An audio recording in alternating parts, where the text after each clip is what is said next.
after dark, baby. Don't do it.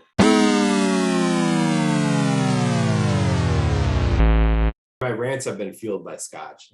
Don't get it twisted.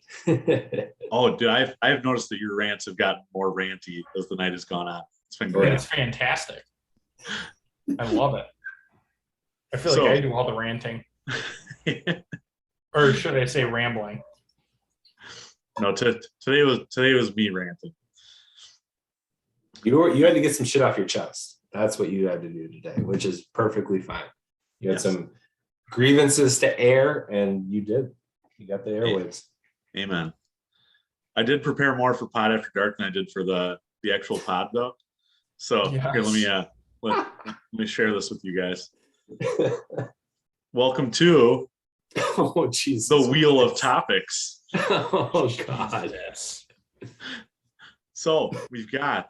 Fucking where's A, the? you are bored as shit, aren't you? Yeah, I was COVID. So we got 2022 hot takes. Pulisic, Anthony Taylor, transfers. My total rebuild topic for Tommy Tuchel. Those all sound You're agreeable. catching me off guard with the total rebuild, but okay. Come on, total rebuild. This is ridiculous. Transfers. Oh, Matt with the fist pump. Transfers. It's the January window. It's open. We need a left back desperately. I think we can survive the season with Christian being kind of a quasi right wing back / right wing, left wing. I think that'll be okay, but we need a left back. I've seen talks of Lucas Digne coming in. You know, we're looking at Madsen, calling back Emerson. I think we have options there, and I think we need to pull that trigger. I really do, because we've seen time and time again the drastic fall from grace that is Marcus Alonso. We were all big fans of him, early in the year last year when he was scoring, when he had his frosted tips, when he was doing all sorts of things. And it was great. But I think right now you need somebody else. You can't rely on him. I don't think you can rely on Cho as a left wing back. I think you're taking away his biggest asset, which is going forward and being in definitely a more attack-minded or a primarily attack-minded position, not necessarily defending as much. So I think you need to definitely look at a left back coming in sooner rather than later. So who's your pick at left back? I would be okay with Lucas Digne coming from Everton. He's played in the Premier League for a long time. He was at PSG before that, so he knows how to play. I don't know if he was there when Tuchel was there. It might have been before him, but he knows the pace of play. I think he's somebody who can fit into that system really well. He's got a good engine on him. He's got a good left foot, so I think that's somebody who would fit this system well. I think we get Digne and recall Emerson, because I think we need multiple options at left wing back. I think if you did both of those things, that Alonso becomes your third option and he becomes like your League Cup option, and I'm fine with that. So you need one. I would hope for two. I don't know what's all possible in the window, but definitely. My pick would probably be Emerson, just because of familiarity, and I've seen what he can do for Chelsea. And Digne is just a little bit more of an unknown for me, so pick him over him, but pick Emerson over Digne, I should say. But I'd get them both. Yeah, I think we're bringing back Emerson. I think that's like a done deal. I was reading something where there's no recall option, but Lyon has a buy option at the end of it. So I think we're gonna have to buy out Lyon and work out something on the back end there. But I think he's coming back, and honestly, who I would love to come in is Serginho Dest. Dude can play both wings. Dude is an attacking wing back, fits the system well. And honestly, then you don't need to replace Dave next year because you've already bought that in January here. And he's So, relatively cheaper than some of the other people that we're talking about. Yeah, I saw you. He was only like 20 mil or something like that. 22, I think. Yeah. Here's an option I want to throw out there for just a year, right? We have Thiago Silva on a 1 year. What's Marcelo doing? Is he still at Real Madrid, not playing? No, I think he's in Brazil. I think. I have no idea. I don't know. Because I was going to say, there's a good 1 year option, or even a 6 month. Like, have him finish out the season, something like that. Somebody with Champions League experience who's played at the highest caliber. He can get up and down the pitch. He can defend. Maybe throw that out there just on a 1 year and see what happens. I mean, he's going to be dirt cheap. So might be worth, picking up the phone and giving a call and seeing what he's up to and if he wants to show up. Shit, he is still at Madrid. He's got that Brazil link up too. Yep. So I think the other thing that I go for I think we make 2 signings in January. And honestly, I think the other one is either a third striker, and you guys have heard me talk about Jovic too many times for me to go into that some more. But I think we go get a center back too. We thought we had depth. Langsar is not that depth. You need something. We're still active in all competitions, they need to bring in someone. I have no idea who that person is. I don't know if Sevilla is going to sell on Conde, but they need somebody at center back because we are just racking up the injuries there. Conde is going to happen at some point. Matty Miazga. Bring him back. The people's champ. On loan. Bring him back. He's got the international experience. Why not give him 6 months and see what he can do? If he can't, then fine, ship him off. But I think this is the last year of his contract too. Yeah. So what's it really going to hurt? Yeah. If he can learn from, provided Rudy stays past January, and you still have Thiago Silva for another year. You have Chalaba, who has learned from Thiago and Rudiger, especially with some of the dark arts, which I love to see. Why not? You also have Ethan Ampadu. Oh, I always forget about him. He's got Premier League experience. He can play. Why not give him a shot out there? So it's not necessarily about maybe buying somebody, but recalling somebody and see what they can do. Give them a chance. We've seen what Cobham can produce. We've seen that multiple times. So why not give it a shot? On that note, sorry, man. Go ahead. Armando Broja. If we do need a third striker, Collins, someone who's got Premier League experience and someone who can put the ball in the back of the net, might be an interesting recall option. Or, really, I'm guessing the Rom stuff doesn't happen in January. If he does move, it's probably going to be in the summer. And for next year, kind of get him back and get him acclimated and let him rip, because boy likes to score goals. And he's aggressive. I like watching him. Oh, he's like Diego Costa. Call him. He'll come back. We can probably get him and Hulk for about 15 mil from Atletico Mineral. Can we get Oscar back? I heard the Chinese league is folding. So what's Oscar up to? He might have too many tattoos for the Chinese Super League now. Oh, I did see that they're banning. So I think that they're limiting tattoos. Are you serious? Yeah. They're limiting the amount of tattoos that players can have in the Chinese Super League because it's not a good role model example. And for the Chinese national team, you can't have any showing now. That's ridiculous. Do you know your audience and do you know who plays in these leagues? It used to be one child per family. Now it's one tattoo per household.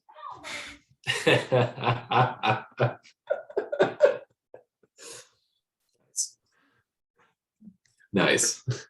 Did you know our pod's gonna get shut down by the Chinese government now? Hey, if the Chinese government comes at us, we're doing something. We're doing something to get waves, baby. Send them. This is America. Full send. Bring them on. Full send. We'll give them the Matt Miazga treatment against Mexico. But way too short. Just looking for them. And then next week, once we put our tails between our legs after they come after us, we'll apologize. It's fine. We'll just call whoever got LiAngelo Ball out of jail and give him a heads up. I saw something funny the other day, and it was like John Cena speaking Chinese to the Chinese fans or whatever, and then it cut back to The Rock doing it back like 8-10 years ago when he was in the WWE, and he was like, "How about ching chong bing bong bong bong, motherfucker?" Like, I saw that. It is so good because John Cena had to actually talk in Chinese. Oh yeah, and The Rock. Well, that was probably 20 years ago. Yeah, he still had those silk shirts on and everything. So that was probably about 20. It was Rocky 20, Maivia days. Yeah, 20-ish years ago, maybe close to 25. But yeah, I saw that and I was like, oh, that is wonderful. Yeah, probably 20 years because I'm 31. I would have been 11, and that's probably when The Rock got big. I grew up with wrestling because I had a brother who followed it all. So I remember the milestones of it all. Yeah, probably about right. He debuted in 96, and then I think he started making his own kind of right in that late 90s, like 99 to 2001. That's where he was kind of making his big thing. So yeah. We just become a wrestling pod? Kind of. But we digress. All right. Spin the wheel, Collins. All right. We're good to go. I'm on it. All right. Our boy Christian Pulisic talked about earlier on the pod, like he had been, shitty at the start and then got better. And honestly, I think he grew with more confidence and all that, all those cliches. But man, Parker, you summed it up perfectly in our group text where it was like, you had Operation Restart, fantastic. And then he went to just being good. And then he was average. And then he was bad. And now he's just, ugh.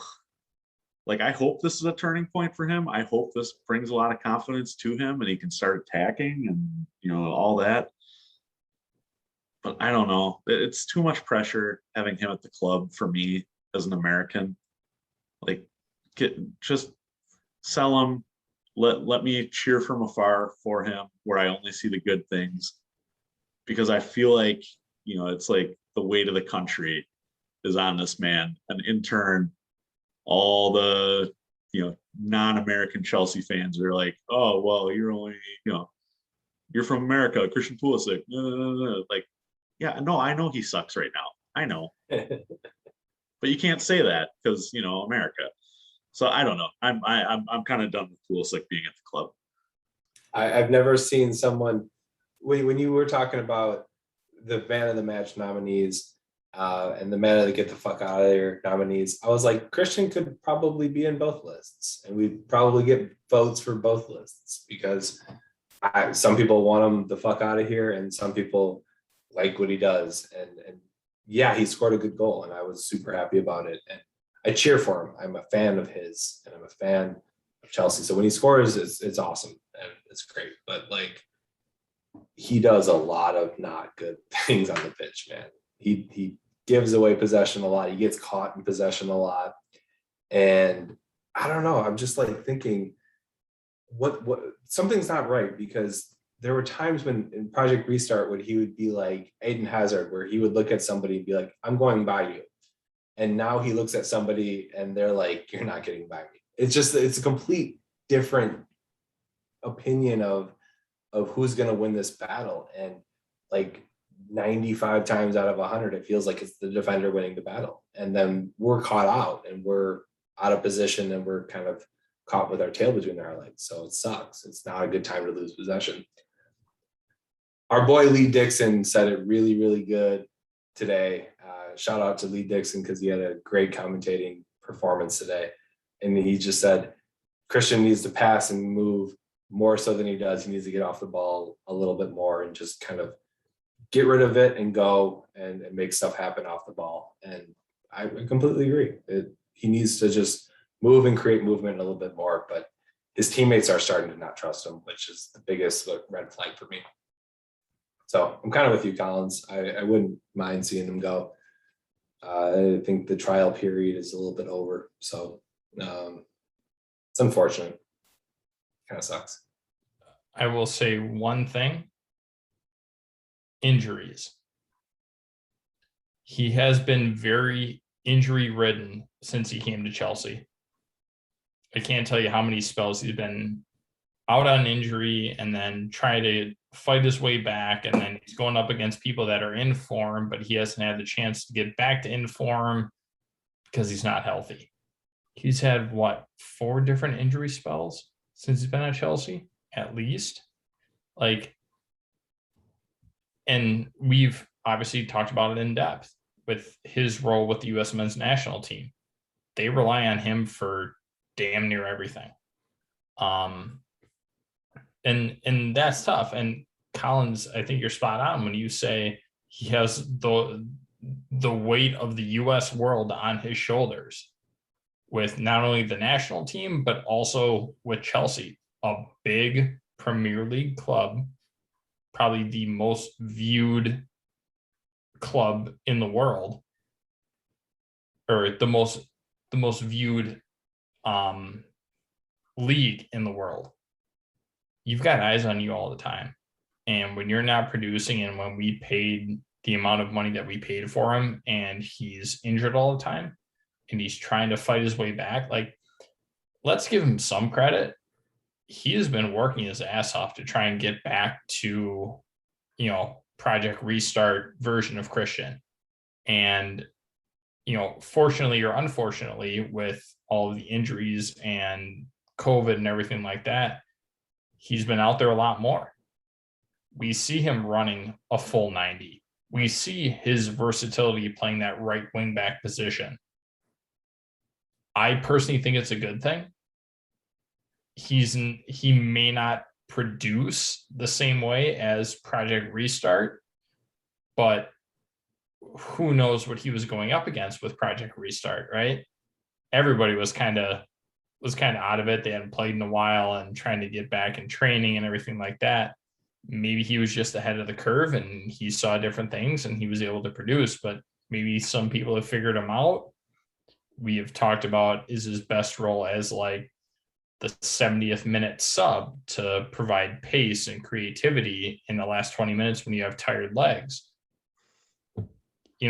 I still don't know what his best role is at the club. If it's a left wing, a right wing back, I don't think anybody knows, even the false 9. I don't like him as a false 9 personally, but we don't know what his best role is because unfortunately he hasn't been out there enough to actually show what he can do for a consistent amount of time. Usually it's about a month and then he's out with an injury.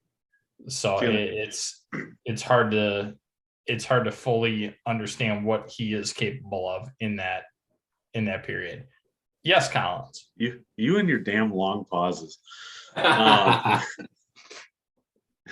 No, I think honestly, I edit out a lot of your long pauses. Thank you. No, I think that's the heart of it right there. I think his talent gets him into the 18, the squad just about for any match. But the dude can't stay healthy, and when you're limited to the amount of people you can have on the squad by both the Premier League and the Champions League, it's yeah, he's good, but if you're only going to have him for half the season, would you rather give that roster spot to someone else? And I'm ready to say yes. I'm ready to, and hopefully we get to the total rebuild category because he's a part of that for me. One thing I'll say that we talked about earlier in the pod that I'll kind of call back to, Matt, you were talking about Cho as a left wing back. I think in like this weird perfect world that I think about, this weird perfect world, we have like Reece James and Christian Pulisic as our right wing backs. We have Cho as our left wing back, and then we have this like really cool pushing forward attack, but like also decent defense when we come back. Flow of the world. Problem is consistency, and Cho's better at a left wing, left forward, and we don't have like an elite left forward that we can put there. And so if we had like someone who was just like out and out, like can't drop them left winger, and then can't drop them right winger, and then we've got like Reece James as our right wing back, and then Cho as our left wing back, and these guys like all kind of push up together. It's like I think about that, and I'm like, man, if Cho was only a left wing back and Pulisic was only a right wing back, like we could be pretty dangerous. It's just like we don't play that way ever because we can't, and we don't have like we don't have the personnel to play that way consistently. And I think like you need to like beta test this a little bit and then figure it out over time. And so we don't have 10 matches to kind of figure this out, so it'll never kind of happen. But if we did, it would be really cool because like those guys could be really good if they were solidified options there. It's the problem of them moving all around the pitch and then doing different roles and doing different things that I think kind of messes everything up. Yeah, I agree. There's a lot of moving parts on this team. And unfortunately, right now, none of them are consistent. What surprises me the most, and Collins, you'll love this. Where has Ziyech been? Like, where the hell has he been? He was on a tear, Parker, and you called that he was on a tear. And we haven't seen him.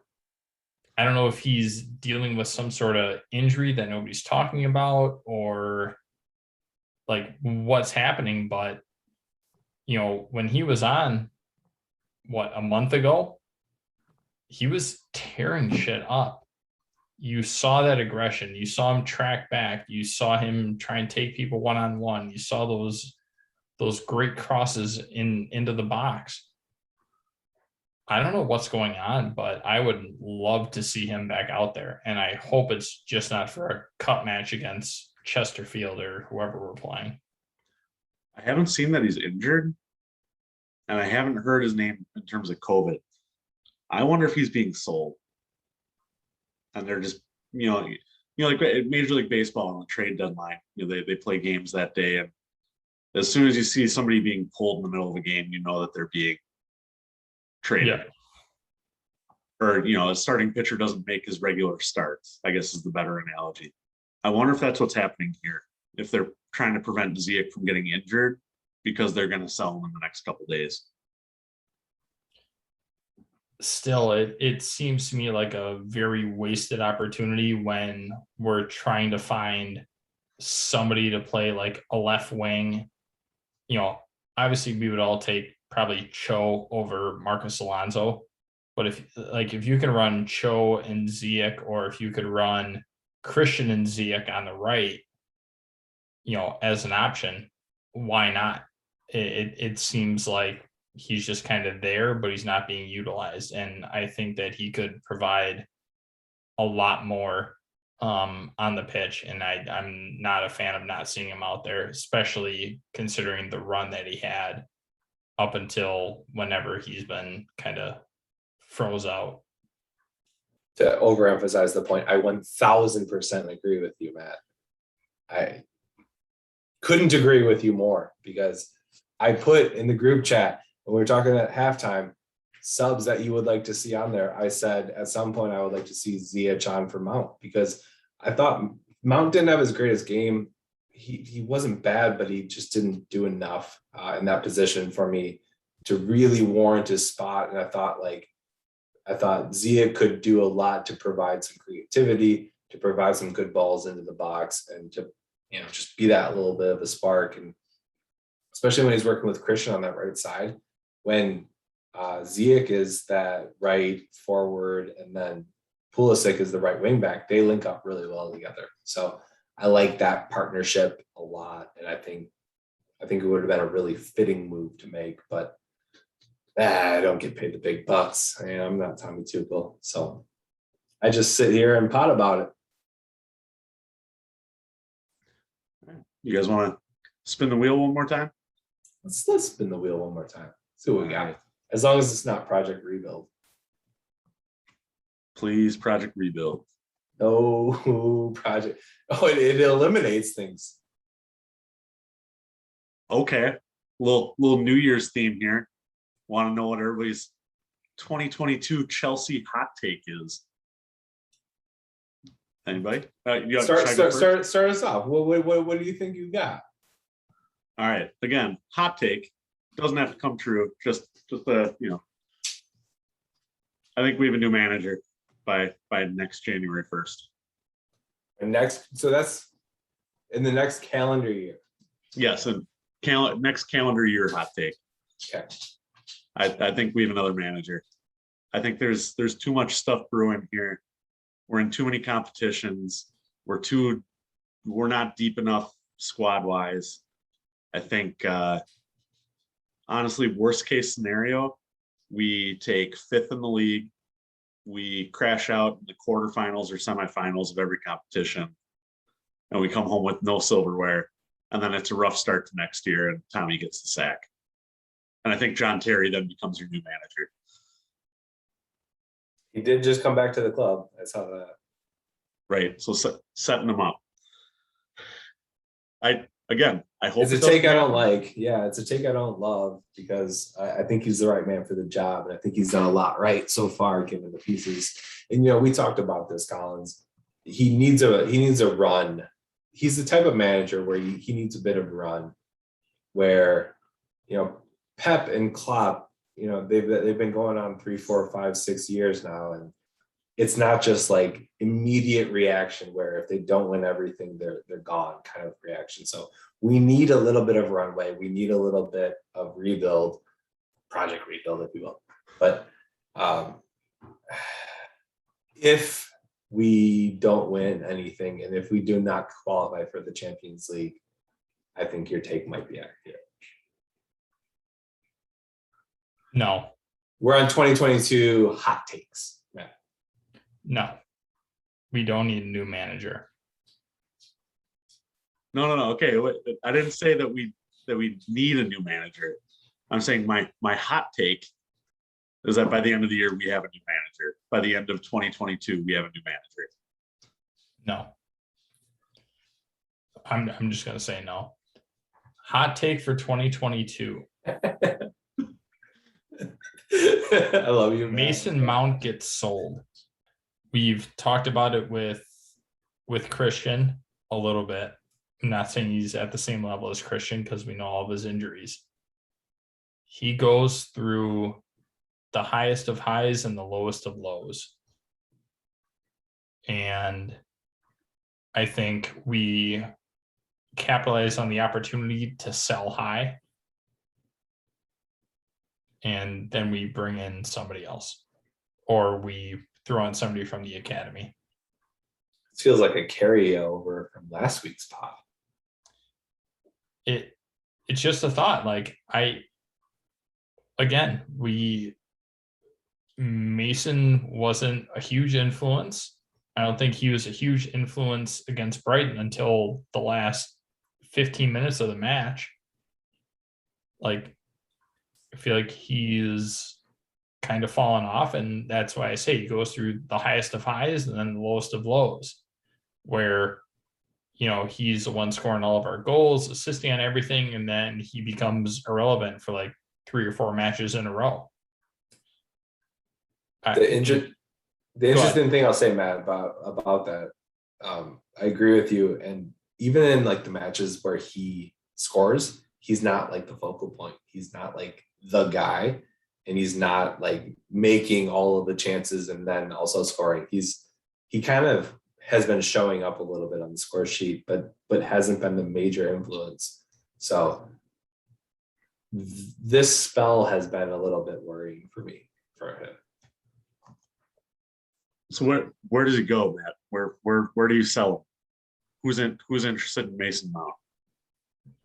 Whoever can afford him. A better question would be Who cares? A better question would be, what's his price tag? I think you could probably sell Mace for about 60 mil. Dortmund. Buy him. Dortmund's fair. Matt, his transfer market value is 82.5. Good. Then if that's the case, we're going to drive, competition, just like buying a house, right? The more people you get involved, the higher the price goes.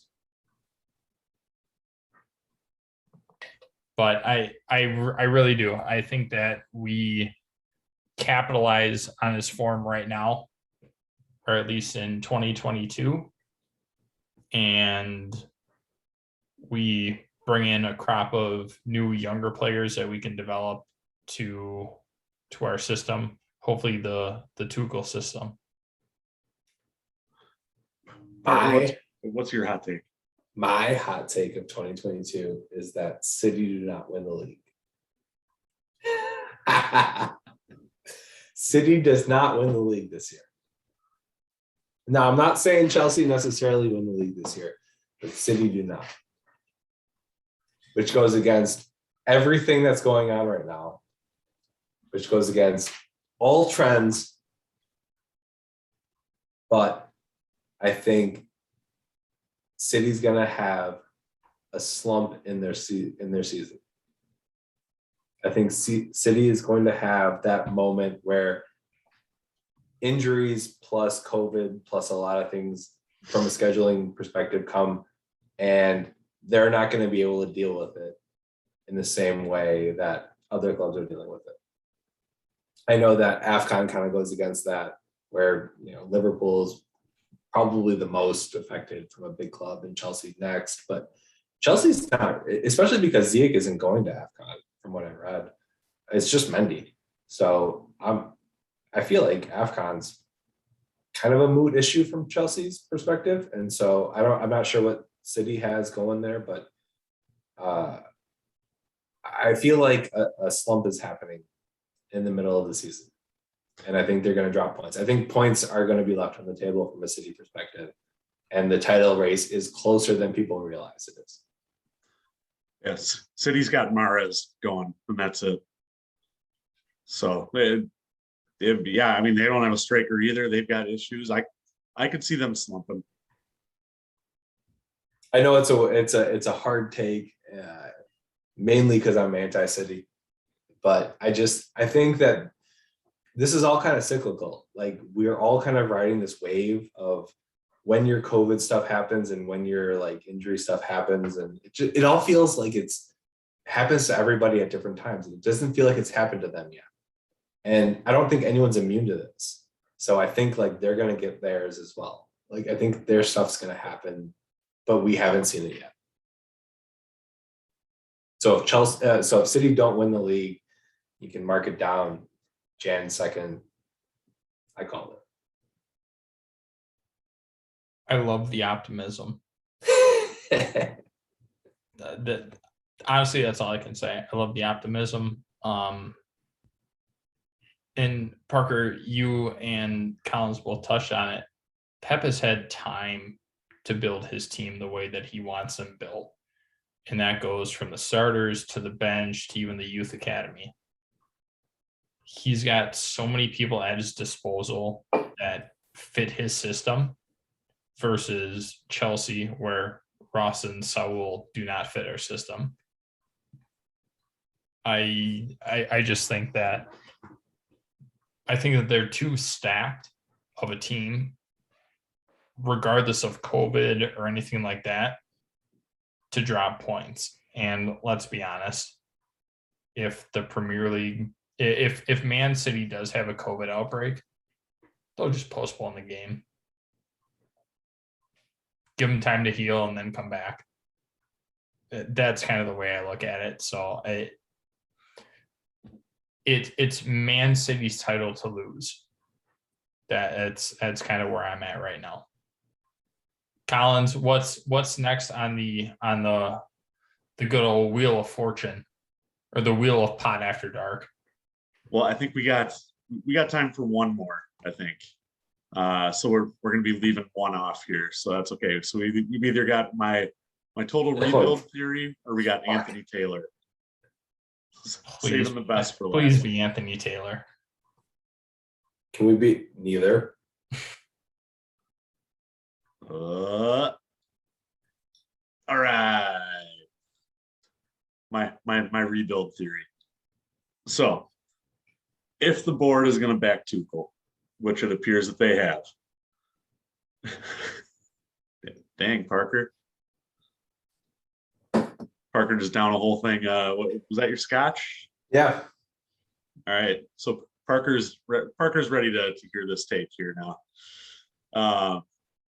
So if the board's going to back Tuchel, which it appears that they're going to, and the plan is Tuchel to be here another 3-4 years, something like that. We've talked about trimming the fat off this team in the past. Bakayoko, and all those fun names. Honestly, I think you trim it even further this summer. I think Ziyech, Pulisic, maybe Timo, either Timo or Kai. And then you've got, all those defenders going. Honestly, either Conte or Jorginho probably goes due to age. And you just build it all back. You allow Tuchel to go get his guys. You allow him to build the depth that he wants. Allow him to go and buy the people that fit his system. And you do a total squad rebuild. Can I stop you really quick? Let's phrase this question as this. Who do you want to rebuild around? Who are your must-haves in a rebuild situation that you wanna stake as your guys, and then go get anyone else around that?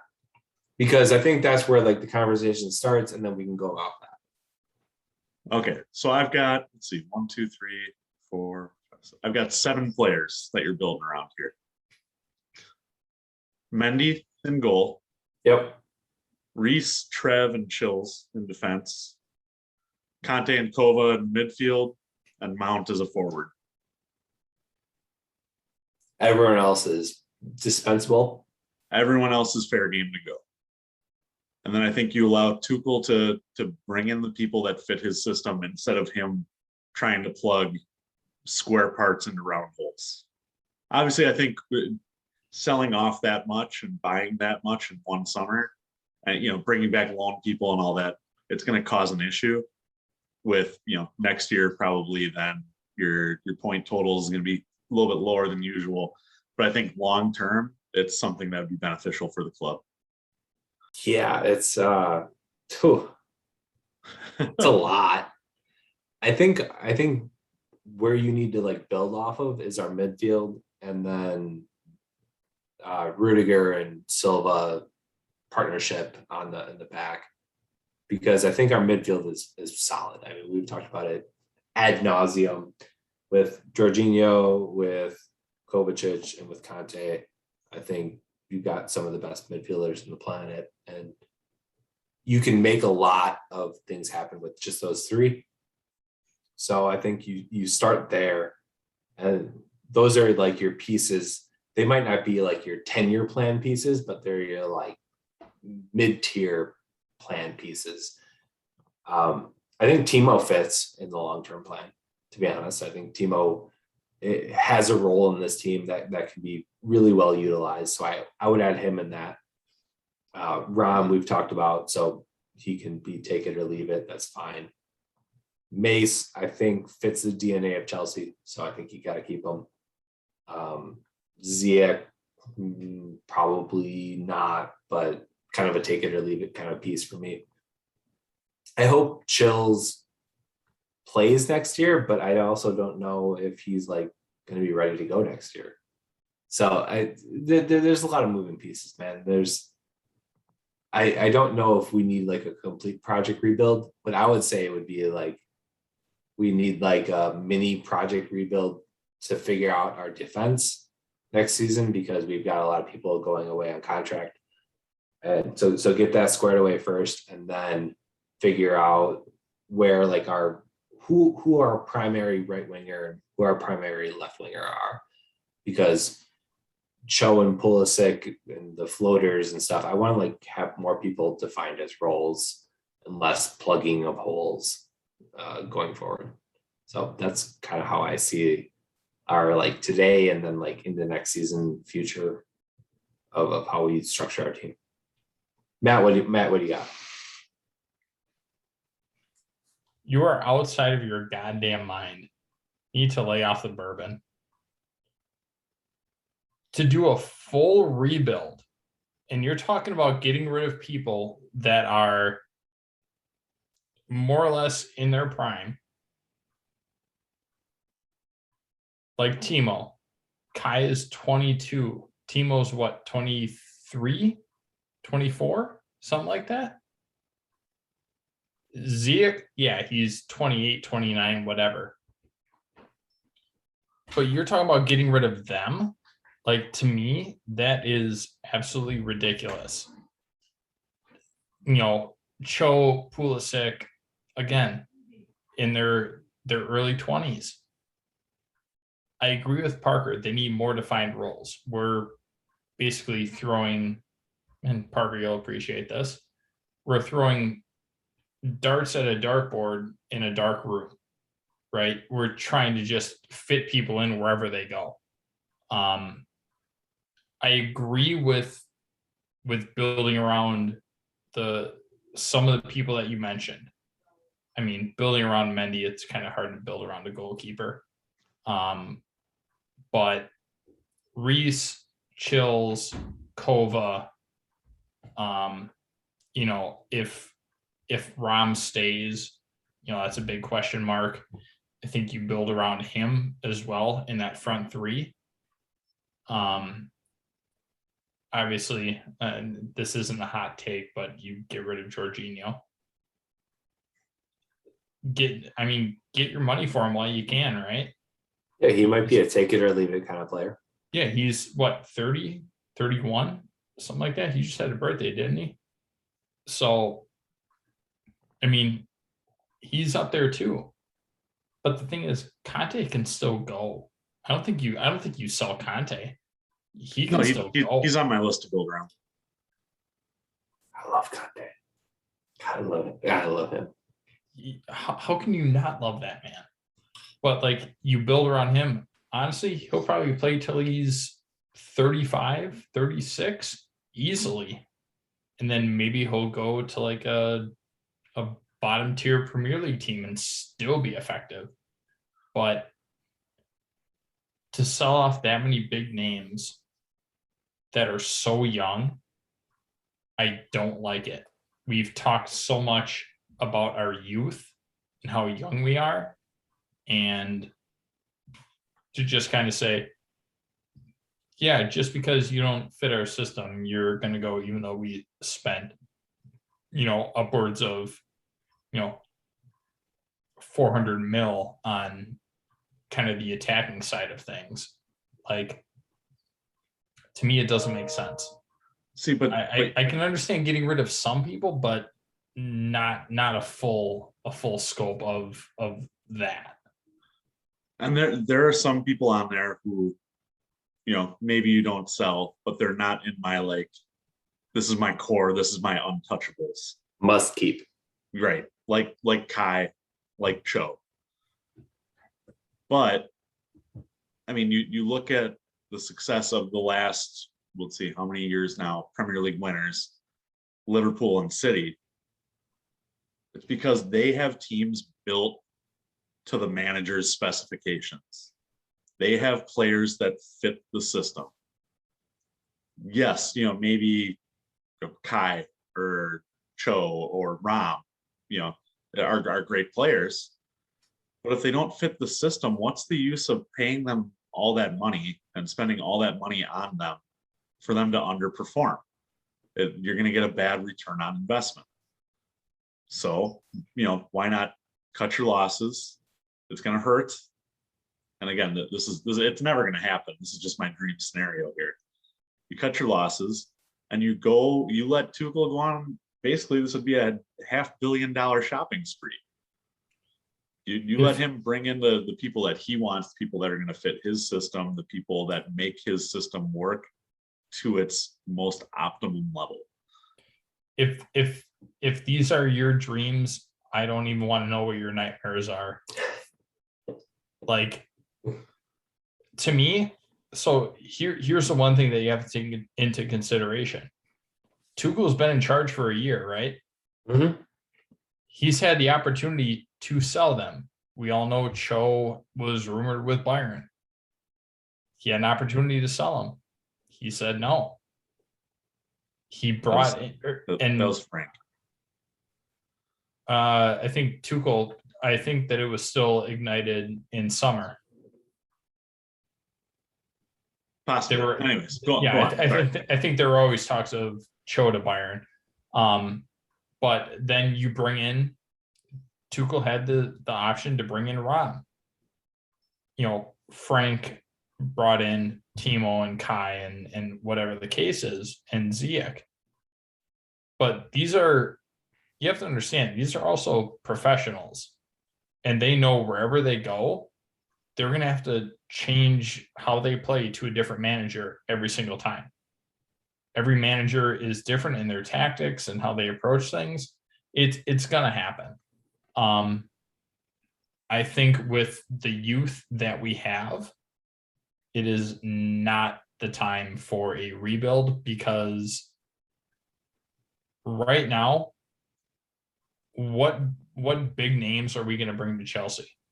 Like, who do we realistically think is available that we can bring into Chelsea that would have a same, if not better, impact than what we currently have?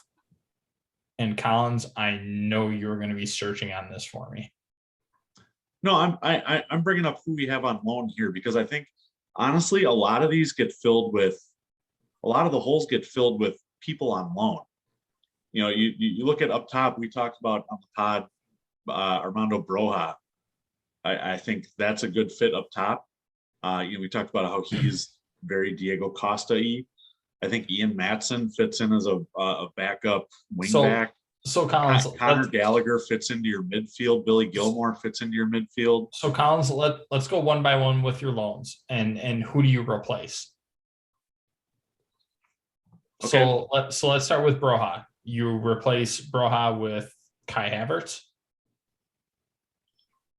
Wait, like I replace Kai with Broja? Is that what you're asking?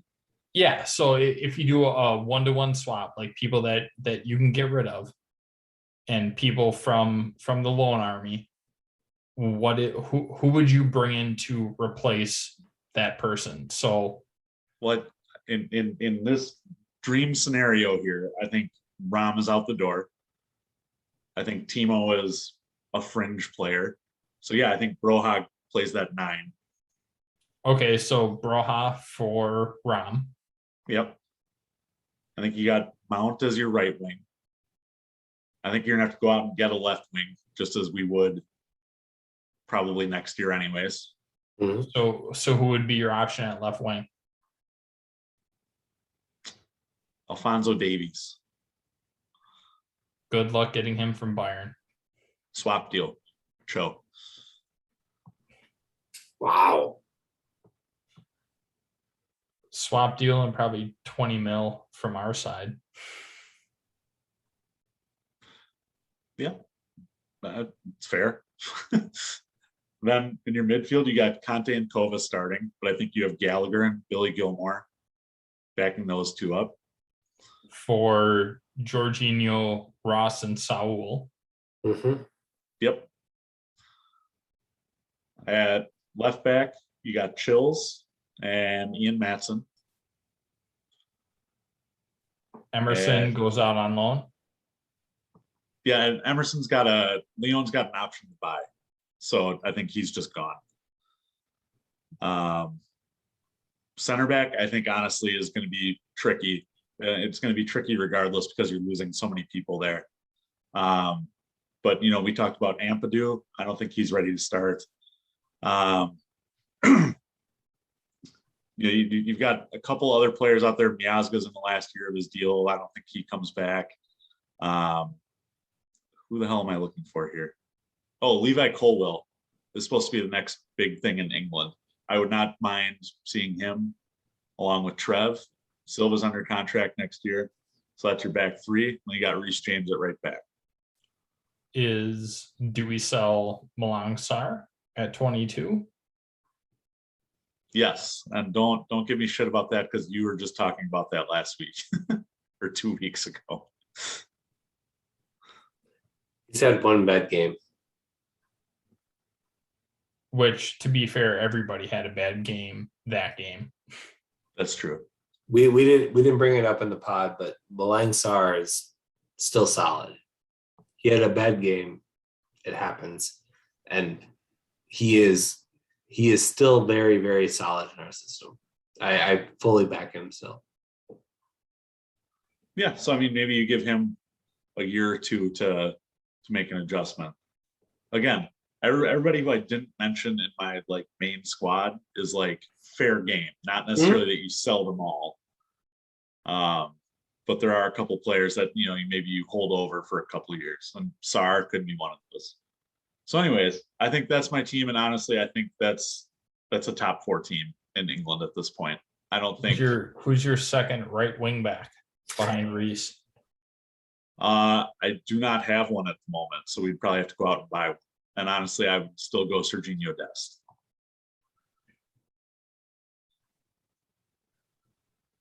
For the money, it seems like Dest is the best value option out there. And I talked about how I hate the pressure of Pulisic being at the club, and I guess Serginho Dest would also fall under that. But as a defender, it's a little less. That's true. DeAndre Yedlin, he played for Tottenham and then was shipped off right away. So, anyways, that was just my angry to being down 2-0 plan that I worked out in my head. Kind of a baseball full rebuild. I don't think we need a full rebuild. The thing that bothers me the most is that we have no manager buy-in for a long-term period. That if we could just sign Tuchel to a 5-year guaranteed deal and say you're our guy, we want you. Let's build a team. Let's do some stuff. Let's figure some stuff out where we can be successful in the short term, but also really build for the long term. That's what I want. That's the dream scenario for me. And to me, it just feels like it's too variable where we don't know if Tuchel's going to make it to be the manager once all of those things kind of come to fruition or not. So I just don't know. I don't know how we can guarantee that, but Chelsea seems too short-sighted to me to be able to implement something like that. And that's it's probably my biggest argument with the club in general. It's an overarching theme is we sack managers too quickly and we don't allow someone to really fully implement their vision. And you can see what Pep's vision is, and you can see what Klopp's vision is, and you can see what Manchester United, Sir Alex and Ferguson's vision is, and those guys, you can see what their long-term vision is because they have some time to implement stuff. And Chelsea, you don't feel you see that same kind of vision because it's too snappy. So I love it from that perspective. I honestly don't even know how involved Tuchel is in signing people.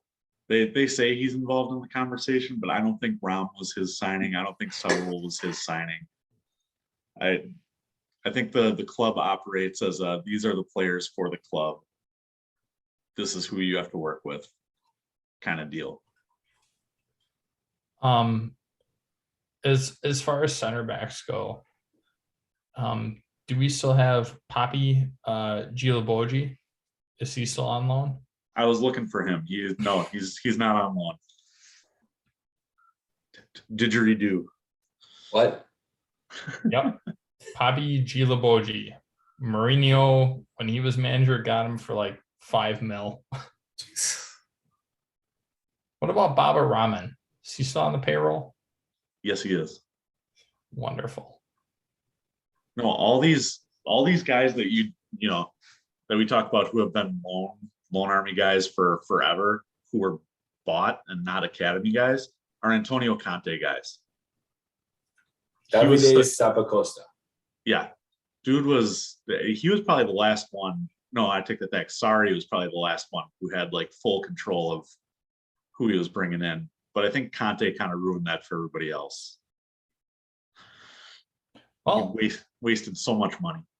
Well, Victor Moses had a good run under Conte, so you got that going for you. Yeah, maybe Spurs can sign him now. At least he did something. Yeah. At least he contributed. In the Willie and only years. The Mourinho / Goose Hiddink, where the only way we could score was a Willie on free kick. Yeah. Victor Moses made some runs in that year. He did. Did a great job. It was a bad team. Matt, you'd appreciate this. There's a thing going around saying the greatest Belgian to ever play for Chelsea, or the greatest Belgian striker to ever play for Chelsea. It's a picture of Michi. The Batman himself. Love me some Michi. Michi Bats. Rom's getting roasted. He's not. There's no immediate comeback from this. Well, we talked about that. It's not going to be immediate. It's going to be a little bit of a long road, and he's going to have to show. And Parker, you said this. He's going to have to earn the respect back based on how he plays. As long as he's working hard, he'll earn the respect back pretty quick. And he has to apologize. He has to acknowledge what he did was wrong, and then he has to earn it back.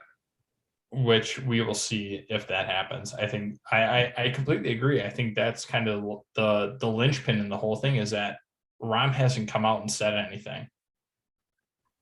If he scores against Spurs and kisses the badge, is all forgiven? No. If anything, I think the opposite.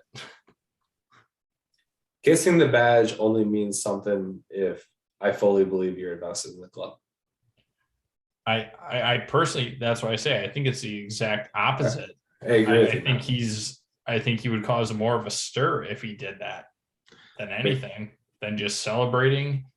If he celebrates normal and doesn't kiss the badge, I think he's fine. If he does kiss the badge, he is royally fucked. Pulisic slapped the shit out of the badge today. Probably left a nice handprint right there. I'm sure he did, but I mean, he loves playing there. Like he does. And any time that he's in a funk, he knows that he's at a great club. He's given opportunities, and I think this falls into kind of like Timo territory where he knows it's on him to perform, and he just hasn't. And I think he understands that, and he knows the pressure that's on him. And I don't think that necessarily bothers him because he's been the face of the U.S. men's national team for almost 4 years, ever since the Alexi Lawless rant. The thing I'll say about that goal, the thing I'll say about that goal is you could see instantly what it meant to him, and then the amount of passion that came from Christian. Very, very quickly did he think about business after that. He was very businessy, very this is what I'm supposed to do. This is how I'm supposed to be. So it was relief, and then yeah, I'm cool. Yep, I'm good. Kind of a feeling about it. The cameras kind of cut to him at a weird time, mid game, where it was they just showed him this, kind of like relaxed for him. But then when you saw like the replays, how he actually celebrated at first, it was relief, and then it was just kind of calmness. So Christian's a true professional. Christian knows what he's doing. Then you have Rudiger launching himself across the goal celebration. Tackling people. That's what that man does. Do you expect anything else, Collins? No, not at all. It's just, I don't know why it never ceases to amaze me, Rudiger's antics. Also, we never touched on the Sadio Mane possible red to start the game. True. 5 seconds into the match, yellow card. Yeah, and then doesn't even go for VAR review. Then you got Mason Mount getting up after being tackled, getting reviewed for being a red. What a fucking crock of shit. Spin the wheel, Collins. The other thing I'll say about VAR that bothers me is we all gave Hudson-Odoi, I think. I'm pretty sure Hudson-Odoi a lot of shit in the Brighton match about that cross that hit a Brighton defender's arm that was stretched out to about here. And no review on that. So in real time, I thought it was the wrong decision. I thought Cho should have gone on, but yeah, that was a bad decision. And the fact that can't get reviewed really bothers me about the whole VAR system. This is the one time I will agree with Tim Howard, because he actually said if it was like the 34th or the 41st minute. 34th. Sue me. Don't do He it. said had it been that moment in the game, it would have been a red. But the first 5 seconds, you're not going to call that as a red. And it made me think about something. It's like calling LeBron for a flagrant 2 in the early moments of the first quarter of a game. Did you think that was a red card? I thought it was, because honestly, it all comes down to VAR. We've seen less contact given worse punishment. The whole thing is that it comes down to 2 things. A, when did it happen? At what point in the game? Because if Anthony Taylor is giving out a yellow that early in the game, then there should have been yellows flying all over the fucking place. Part 2 is Sadio Mane. He is a big name in a big matchup. So you can't take him out of the game, because then that ruins the entire aesthetic of the whole matchup. It changes the dynamic from the first minute.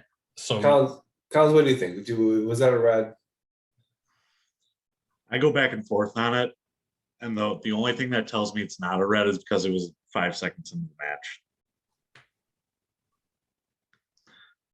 Shitty as is it's just like with penalties. It's like, would that be a foul anywhere else? Yeah. Is it a foul in the box? No.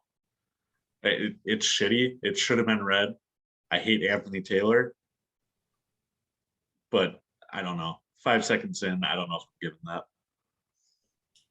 I guess I'm on the island there, because I don't think it was a red.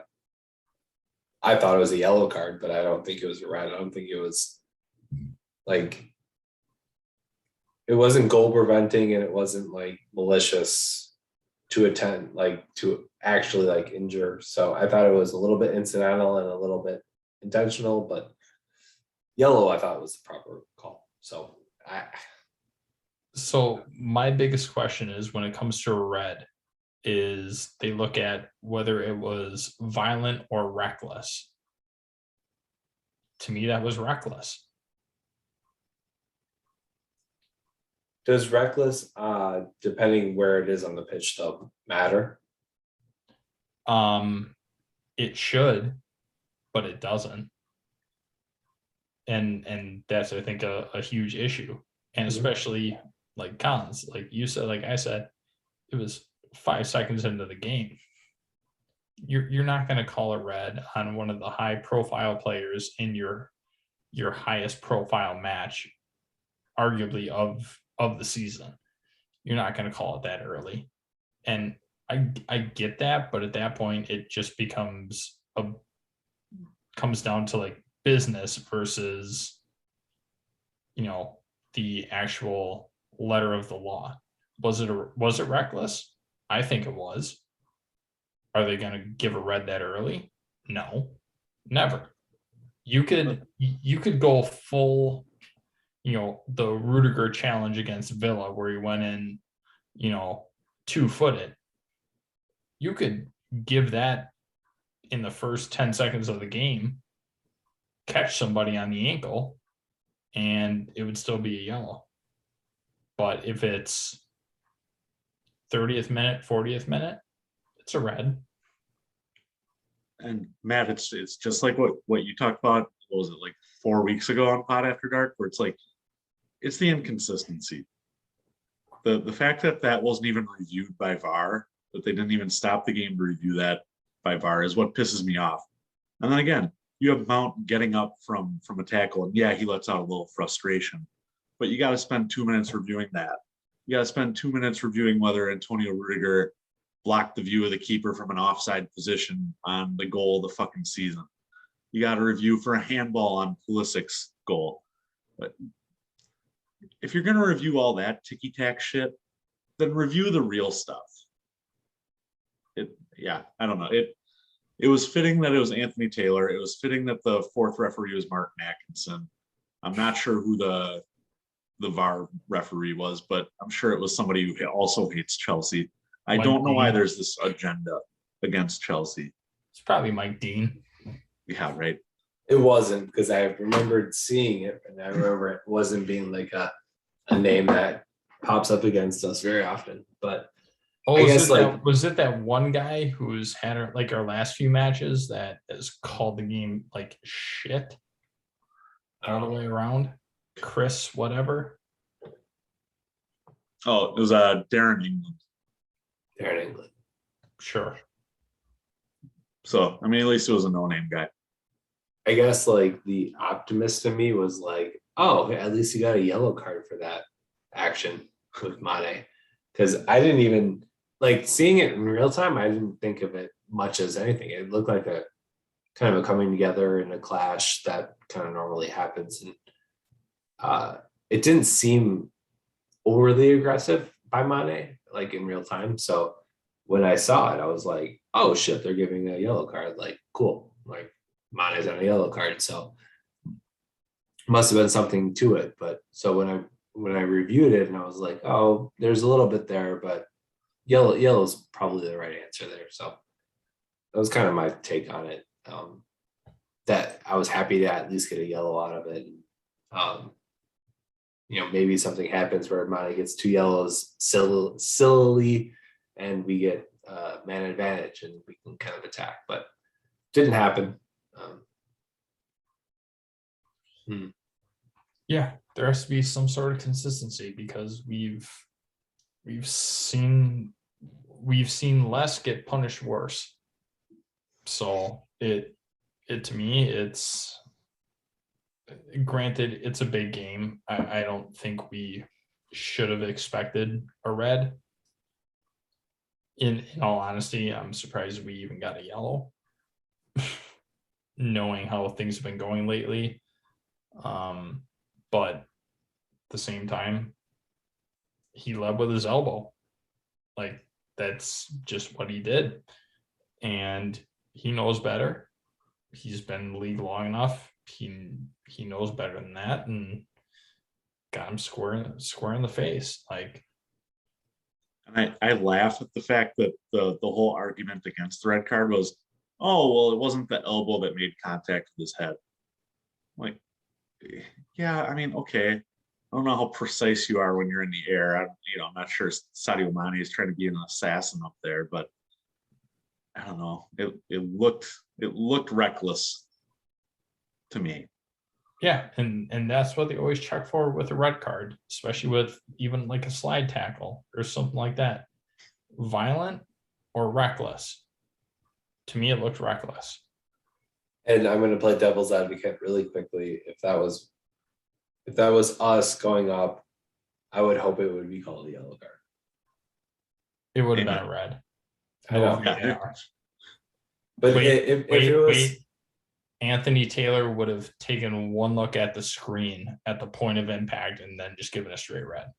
if it was like Cho jumping up like that, the same way Mana did, I would hope it gets called a yellow. Like I would hope it would not be called a red. So that's why I think yellow is the call. Yeah, I don't know. I just think if Taylor does pull out the red card there, I think VAR looks at it and I think they're like, okay. I think it's one of those ones where it could have gone either way depending on how Taylor ruled it. But VAR, because does the clear and obvious error. Right. It's the rule of VAR. Well, no, it's just like the NFL. What was the original call at the time? Yeah. Versus what was review. So if Anthony Taylor called that a red, do you think VAR would have overturned it and said no, it's just a yellow? No, I agree. That's what I'm saying. Like VAR's not overturning that. Clear and obvious error is what VAR overturns. I'm agreeing with you. We're saying the same thing. All right, boys. Well, that's enough for me. I'm like you too. I gotta work tomorrow. Oh wait, Matt, you probably gotta work tomorrow, don't you? Nope. Tomorrow's a paid holiday. All right. Well, I gotta work tomorrow. So you guys enjoy your day off. Oh, I plan on it. I plan on it too.